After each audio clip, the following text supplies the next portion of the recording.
Say it again? I said the Chiefs lost and you walked in and gave me the thumbs up. I didn't know if that was coincidental. Oh, no, I was just, no, we're good. Yeah, that was something. I mean, it did not look good in the first half. What changed in the second half? We stayed the course, stayed together, didn't ride the highs, didn't ride the lows. Just told ourselves at halftime, you know, we really felt like we were hurting ourselves in the first half. You know, going out there and just trying to execute each and every given play. That always, it comes off like hollow words, I think, sometimes. People talk about one game at a time, one play at a time, staying together. You keep going, okay, but what is it about that that really holds true? Is there able to just dig down below the surface as to how you guys are able to do that? Well, I think it's the love that each man in that locker room has for each other. The willingness to put their body on the line in order to not let their teammates down. And I think that's the driving force. It's the relationships in that room.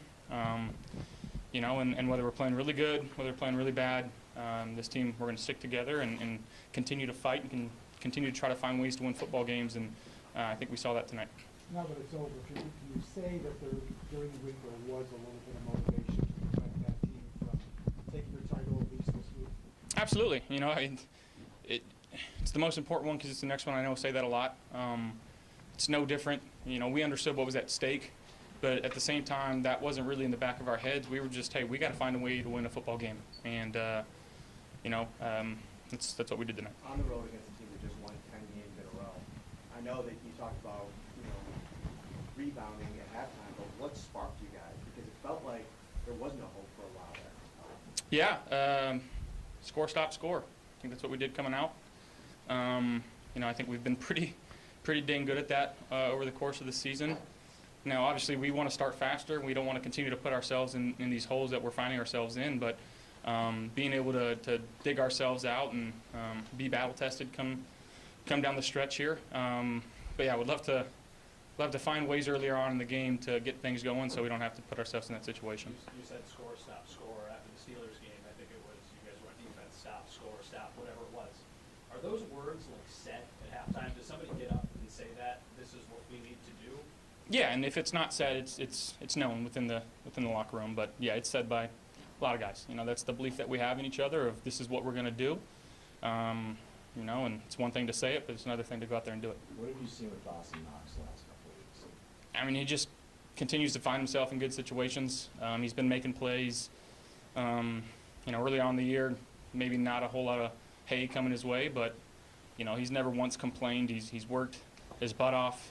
He's blocked his tail off in the run game. You know, he's finding himself with these opportunities.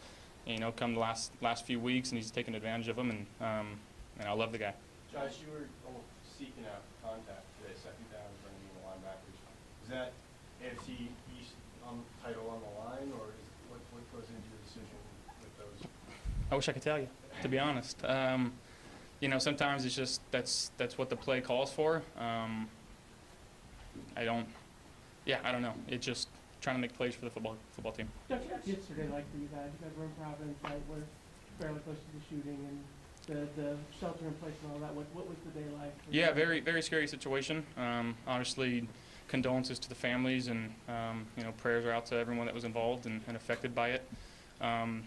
It's a terrible thing. But yeah, I mean, obviously, we're out. Some guys are eating dinner, you know, blocks away from where it was going on, and you know, making sure that we were getting updates from our team. And I thought we did a great job of communicating with everybody and adding some extra security, you know, at the hotel. But yeah, very scary situation. You guys, you were already in town. You were able to get out of the hotel before it happened. Correct. So there were guys out and about.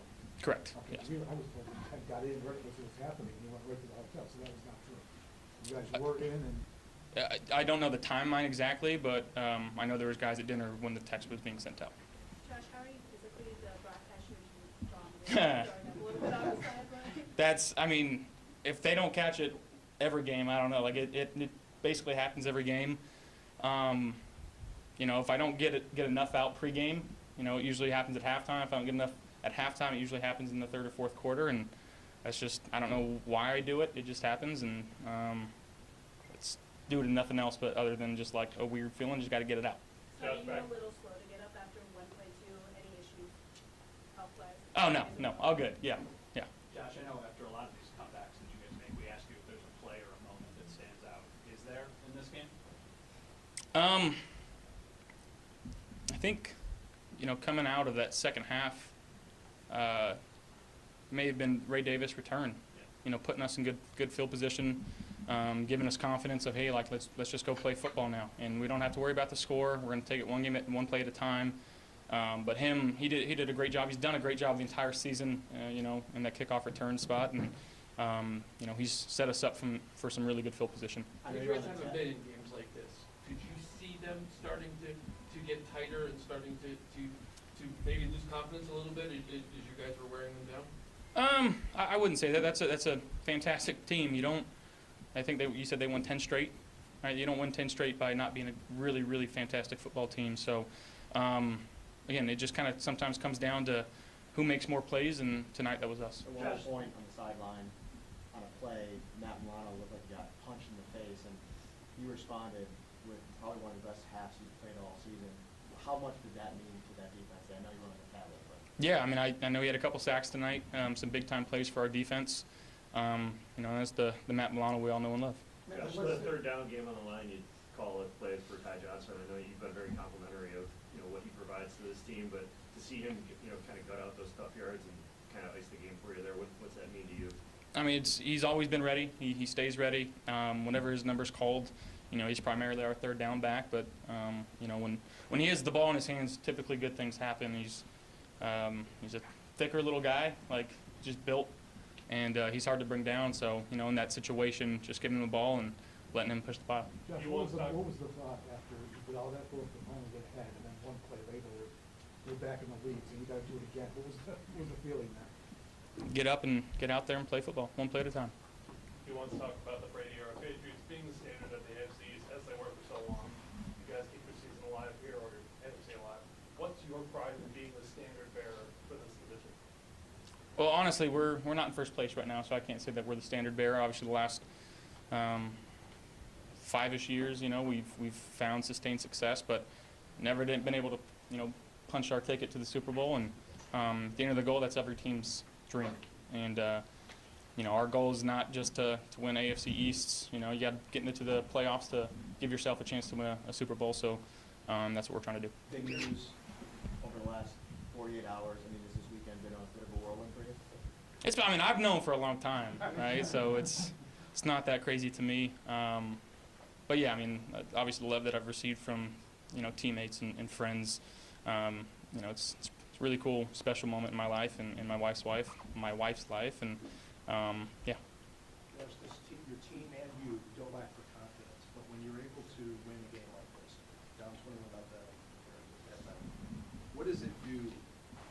Anything? Because you guys do play at such a high confidence level, but then to be able to do that, there has to be some sort of growth or realization, no?